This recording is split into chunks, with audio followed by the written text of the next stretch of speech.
后来有这个宗教团体到南投的合欢山野这个五彩的金纸，讲要来祈福，民众痛骂根本就是咧破坏环境。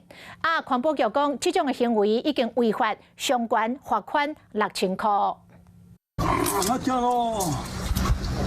查甫人向山脚野五彩金纸，嘴内搁细细念。好啦，阮念就卖断啦。唉，这欺负的啦，这是宗教欺负的啦。目前有民众咧翕新乐宫的停手，不过外头煞继续咧野。破坏自然环境。实际转来到现场，山景真水，这是南投合欢山。不过看落去，原本青冷冷的所在，即马煞拢是五彩纸。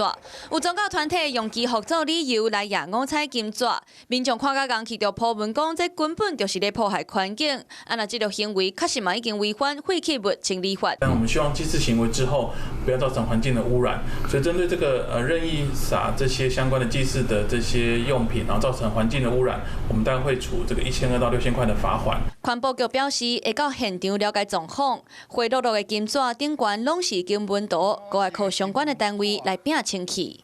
虽然查甫人的祈福结束，不过唔那破坏环境，嘛破坏原本祈福的好意。